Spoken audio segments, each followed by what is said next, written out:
Tere tulemast Pesacasti 10. episoodi. Mina olen Johanna Randmäe 12. B-klassist ja täna oleme me siis siin Indrek Tarandiga. Kas te äkki soovite ise rääkida ka endast natukene? Nii palju, et ma olen Nikolai Vassilipoeg Gogoli nimelise 21. keskkooli lõpetanud aastal 1982. See seob meid. Just. Ja sellepärast ma mõtlesin ka, et alguses võiks natukene rääkida ka teie kooliajast ja siis liikuda edasi ka teie karjääriga.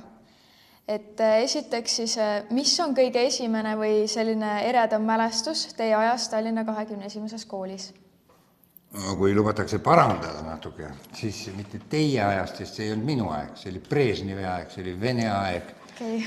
Selles mõttes minu aega see kool ei tunne, et kooliaeg on igal õppuril ja lapsel siis, kui ta seal käib. Et selles mõttes on küsimus ka jälle mõistetav. Aga ütleme niimoodi, et kontekst paremini arusaadav oleks, et kui mina läksin esimesse klassi 1971 ja mu kodu oli Harju tänaval ja me käisime jala. Ja Viru tänavat mööda tulime, Viru hotell oli just valmis saamas, Tallinna seda Viru keskust veel ei olnud. Siis see tuletõrje majast tulime mööda, tulime kooli. Kogu tänav 1971. aastal rääkis eesti keeles. Kui oli keegi rääkis omavahel vene keeles, siis see oli nagu imelik, pani kuulama, oot, mis nüüd on.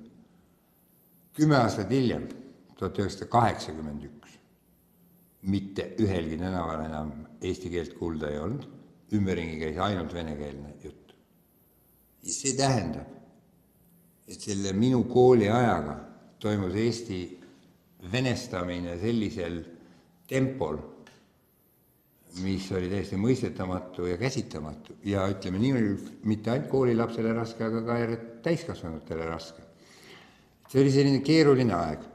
Aga 21. kool oli omamoodi selline tore oaas. Muide, tollel ajal öeldi meile, et see oli maailma kõige suurem Eesti kool, sest meil oli peaaegu 1000 ja mõni laps juures, 11 klassi, 3 paralleeli. Ja maja oli, ütleme nii, et punnis. Siis oli ainult see vana maja ja väikeste maja, kus nüüd on see aatrium ja kõik uuendused.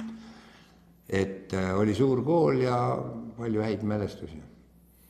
Nii üldistavalt, ma ütleks. Väga tore. Kas teil oli ka koolis mõni lemmikõpetaja või mõni selline lemmikaine, mis võib-olla mõjutas teid hilisemat teed valima? No kindlasti oli ja erinevates vanustes ilmselt erinevad ained huvitasid või no ütleme, kui mina tulin kooli, siis esimest 3 aastat ma väga nagu aru ei saanud, et miks ma siin pean olema ja oli selline raskusi mõistmisega, aga kuidagi läbi me saime. Ja juba siis algkoolis olid meil väga head õpetajad ja lemmikaineid ma ei mäleta algkoolist. Kõik ained just kui meeldisid, muidugi kehaline kasvatus oli väga tore ja hiljem see asi muutus ja mõne ainega läks nii, et õpetajaga ei klappinud ja siis ka aine ei klappinud. Teiselt poolt jälle oli nii, et õpetajaga küll klappis, aga pea ei jaganud. Ja lõppkokkuvõttes ei ole tegelikult ühtegi tolleaegset koolmeistrit, keda ei saaks hea sõnaga meenutada. Nüüd on juba nii. Aga tollel ajal, kui sa parasjagu siin koolis käid, siis eks see tekkis ju konflikte ka. Nii et aga kui nimeliselt küsida, minu ainevalikut ja ülikooli valikut mõjutas väga palju meie ajalooõpetaja, kes oli Vilma Kahk. Ja ta oli väga range õpetaja, lugupeetud õpetaja. Ja teistel jälle meil olid keemiaõpetajad Lillemägi ja Undus, nii et tuli siit meil ka palju keemiaõppinguid jätkata, tudengeid, kes läks keemiat õppima. Ei saa alati ka kehalises kasvatuses, tulid mõned spordiinimesed ja et ma sain kõigiga nendega hästi, nad nägid muidugi kurja vaeva ja mitte ainult minuga, ega me olimegi niisugused okkalised.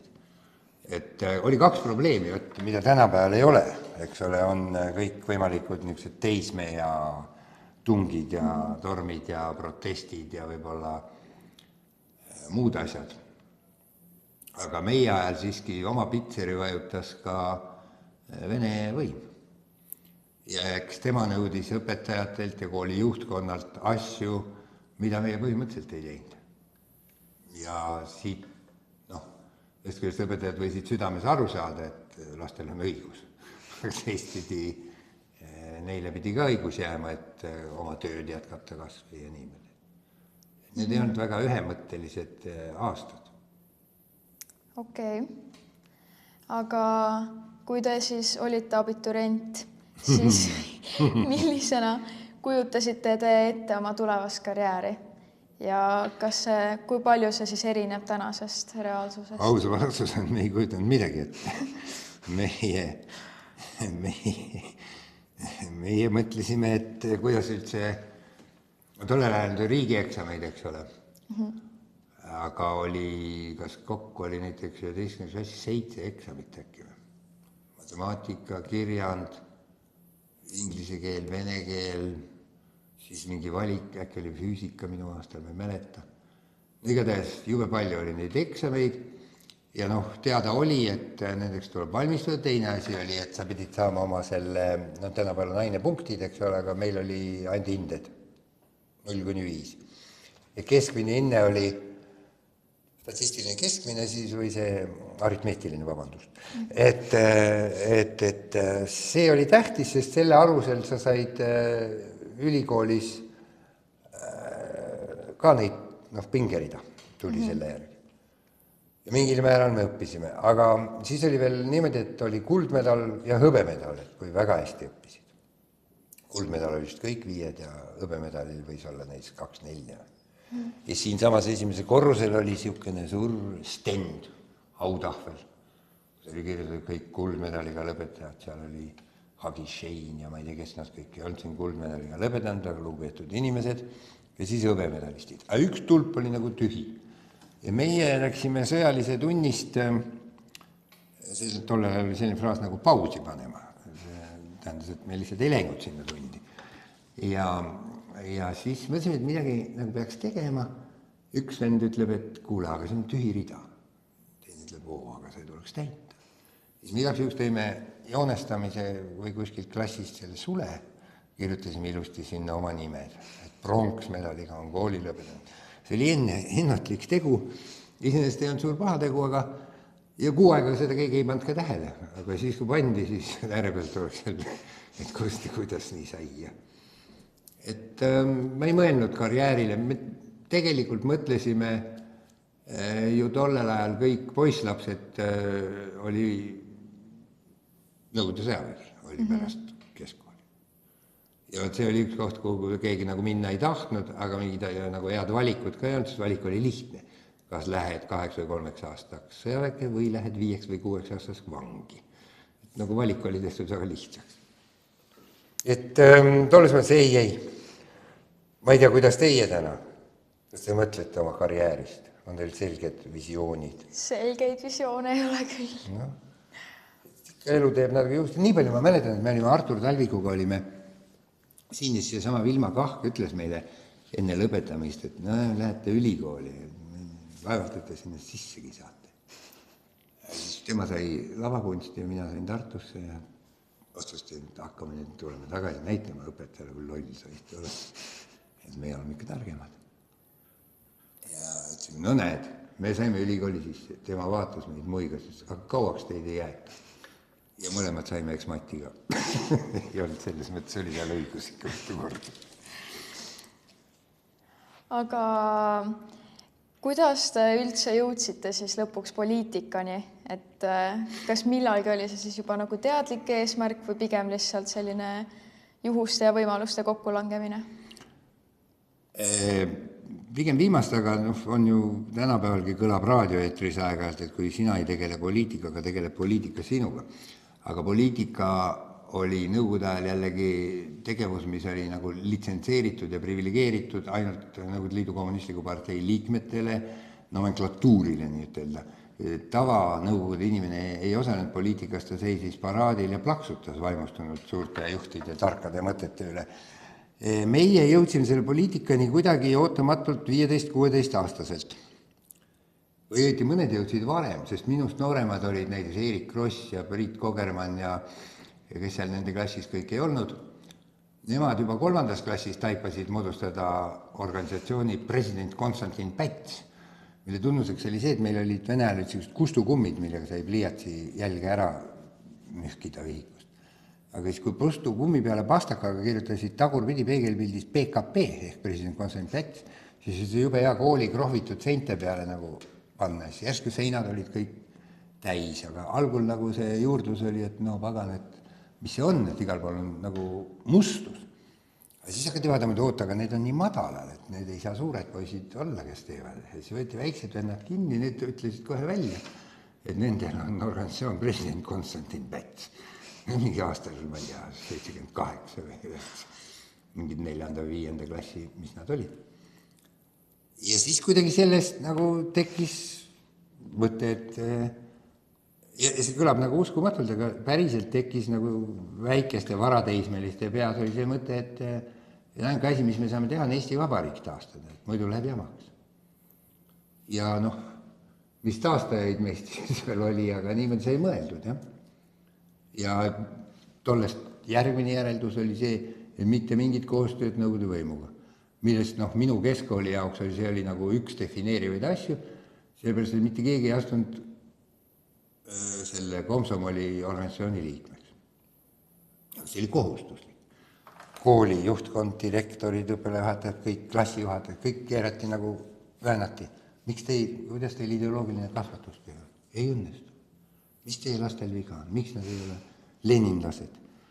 Ja meie ütlesime muudkui, et ei ole ja ei peagi olema ja siis juba targemad otsisid välja Nõukogude Liidu konstitutsioonist paragrahvi 6, tsiteerisid seda, ütlesid, aga see on nähtud ette, Nõukogude Liidu südametunnistuse vabadus. Me ei pea olema. Ja sellest tuli palju nalja ja ütleme, koolile tekkis sellest ka selline aura või oreool või kuulsus, et mitte ainult koolijuhid, vaid ka lapsevanemaid kutsuti ikkagi võimude juurde välja. Mis jama on, et meil on normaalne Nõukogude Liit, ehitame kommunismi, aga teil on mingid niisugused väärakad seal või ei mõista parteipoliitikat. Et niimoodi nagu sattusid nende eluks oluliste küsimustega võib-olla tegelema. Et see ei olnud kindlasti mingi valik, see oli meile siiski peale sunnitud seisund ja mingil määral meile tundus, et eelnevad generatsioonid on seda küsimust valesti lahendanud. Ja siis juba hiljem vedas niimoodi, et sai iseseisvus taastatud, eks ole. Me olime siis kõik noored inimesed. Loogiline, nüüd on nagu, eesmärk on täidetud, mis meil üles on? Peame kaasa lööma selle. Ja kui teie hariduselus on midagi täna nagu kaeblemisväärset või problemaatilist, siis see on osalt kõik meie süü, sest meie osanud omal ajal ette näha neid asju. Aga kui te teete elus selliseid suuri valikuid, et siis millest te lähtute? Et kas teil on mingi kindel põhimõte või nii-öelda siis kompass, mille järgi te otsuseid teete? See kohta on üks selline vana laul. Oma hinge ei või müüa, kuri ilmlas sudutab, ainult seda omaks hüüa, mis su hinge puudutab. Et põhimõtteliselt seda Fausti või saatana kaupa me teeme ju kõik või ei tee. Ja see ongi nagu võib-olla ainuke mainimist väärt põhimõte. Kõik ülejäänud on isegi peenraha. Et kas ma kuigi palju sa pead seda hea ja kurja tundmise puud nagu maitsma omal nahal ka ära. Jah. Et selles mõttes mul ei ole mingit niisugust tüvi veendumust, et nui neljaks peab seda saama. See on ikka inimolend, on kariolend, sa pead nagu karja liikmeid kuulama, sa pead vaatama, et väiksemad oleks kaitstud ja tugevamad ei laia. Niisugused asjad. aga need on, sa tegelikult saad elus hiljem nendest aru, kust sa isegi, ütleme 18 aastat, sa ei oska seda kõike sõnastada. Jah, sa oled päris palju koolis õppinud, sa oled päris palju raamatuid lugenud, sa oskad enam-vähem arvutada ja kirjutada. Aga kõiki neid olukordi, mis elus ette tuleb, sa iial ei oska ennustada.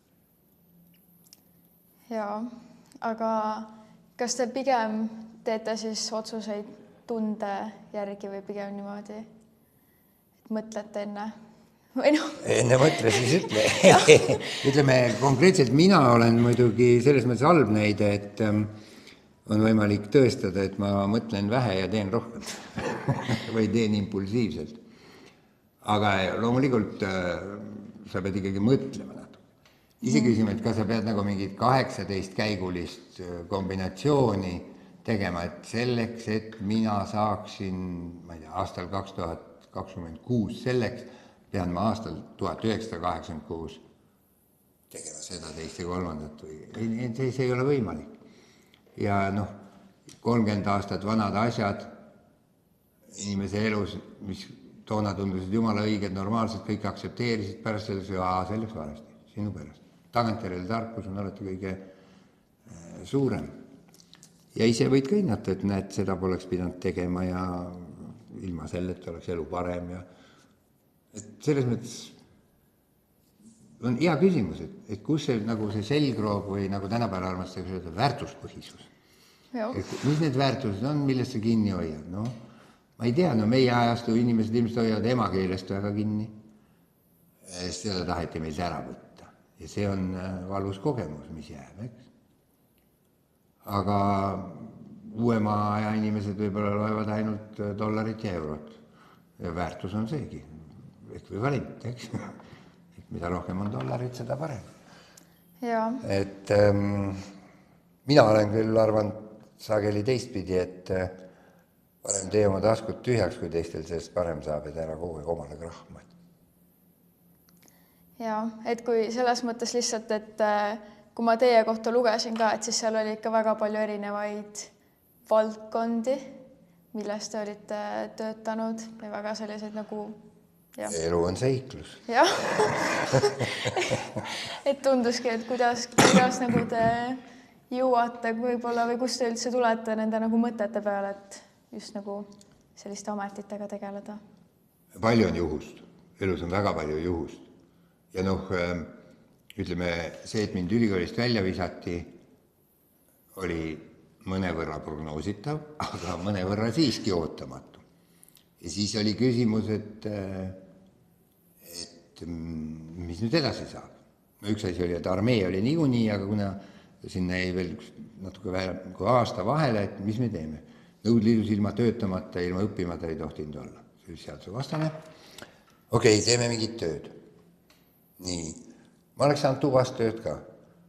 Aga ema ja isa ütlesid, et võib-olla on kasulik, et kui sa töötad töölisena, sest meil on tööliste vabariik, siis saab elulukku siukse hea, et oled olnud tööline. Väga hea, millest küsimus. Isal oli tuttav haljastuse refis, remondi ehitusvalitsuses. Ütles, kas sul oleks töölisi vaja? Oi, meil on töölisi kogu aeg vaja. Nii sai minust mullatööline. Labidas, kirka, kang. Ütleme, selleks ma koolis, siin samas 21. koolis ei olnud valmistunud. Mitte keegi ei olnud mulle öelnud, et sinu saatuseks saab olla asfaldi lõhkumine kangiga ja siis puude istutamine. Väga tore oli.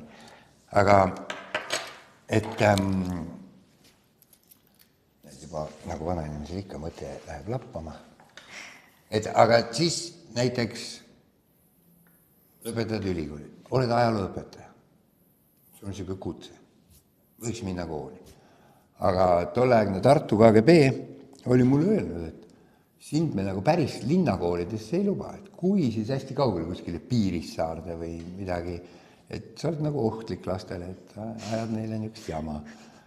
Ja õnneks, me ei teadnud seda ka, et see oli juunis, et augustis on juba nõukogude võimu lõpp. Ega seda, et aga lõpp tuleb, seda me teadsime, aga et see just tuleb näiteks 20. augustil. Mitte ükski romant ei näinud ette, eks. Ja siis on ju vaja mingit tööd.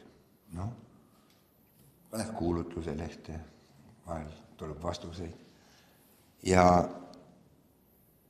siis ma töötasin tõesti mitmesugustes kohtades, no ütleme nagu hüppasin tundmatus kohas pea ees vette, et peab välja ujuma. Ja peabki. Näiteks minul ei ole ehitusalast haridust, aga ma olen töötanud ehitusmaterjalide tehases direktori asetäitjana muide. Ja seal oli väga tore juht, oli meil Olari Taal. Ja nemad õpetasid mulle siis elementaarset füüsikat ja mõningaid lihtsamaid ehitusnippe ja asju ja ka tootmist ja ettevõtlust, sest juba tollel ajal tuli see sisse. Ja kui ma selle kõik kokku võtan, siis Olari Taal ütles mulle niimoodi. Tead vana, ära kunagi elus närvi mine, sest betooni peale betooni valu peale ei ole mõtet karjuda. Tema kuivab ikka nii kaua, kui ta kuivab, ega karjudes kiiremini ei lähe. Ja no siis saatnaks õpetus, et ole rahulik. Jah. Kui ma tohin küsida, Muidugi tohi. et kui teid ülikoolist välja visati, et kas te nagu eeldasite, ma lugesin, et te panite küünlad Me käisime Kuperjanovi hauale, jah. See oli keelatud tollel ajal. Et kas te teadsite, et siis nagu juhtub niimoodi või? Me olime sellega arvestanud, jah. Aga me olime ka väikest viisi arvestanud, et võib-olla sellist laadi särtsu on nagu kustuvale ühiskonnale vaja, et noh, see ei olnud mingi kangelaslik akt. Aga et no natukenegi näitame, et me ei ole kõigega nõus, mida see nagu teeb. Seda, mis minuga seal juhtub, seda ma ei osanud ette arvestada. Aga et see juhtus, aga seda, et see ka nagu teistpidi toob niisugust, noh, ütleme nii, et kui ma olingi see sama mullatööline, siin samas Tallinnas näiteks tegime Lasnamäel istusime puid, tulin siia kooli lähedale Narva kohvikusse, seal olid noh, juba kooliajast tuntud müüjad ja ettekandjad. Nende suhtumine oli parem, näed, poistest sai asja, vähemalt ikka proovisid ikka midagi teha Vene võimu vastu ja ja no kõik on juhus. Kuigi no midagi sa pead taadma, et keegi sind vägisi näiteks ei vii ümber maailma jahi lennuk pardale, et sa pidigi ise tahtma ka, eks. Aga kui te praegu mõtlete siis 18-aastasele endale, võib-olla siis lõpetas just gümnaasiumi, et siis mis te tahaksite talle öelda või mis te soovitaksite? Või võib-olla siis sellega seoses, et mida te praegustele 18-aastasele endale ma ütleksin kindlasti nii, et katsu saada inimeseks ja püüa selleks jääda. Aga tänastele noortele mul on no, kuidas see luuletus on jälle? Ära solva kodanike sigu, siis sul hästi käivad käbarad, ära korda oma isa vigu, õpi keeled, kanna kübarad. Nii, näiteks võiks öelda. Mitte, et teil sellega palju peale hakata. Siis mul on ka selline küsimus, et kas teie arvates peab poliitik olema ka natukene näitleja? Ja et miks siis? Jah, muide, ma vastaks kahekordse jaaga. Natukene peab olema näitleja sellepärast, et väga palju poliitilist agendat või seda tegevuskava tuleb ju oponendi eest alguses varjus hoida või teatud määral silmakirjatseda või hoida oma tõelisi eesmärke selleks varjus, et neid saavutada, sest muidu on jube lihtne nagu jäähokis või jalgpallis, et keegi sõidab sulle lihtsalt sääre luusse ja sinu hea plaan jääb selle taha pooleli.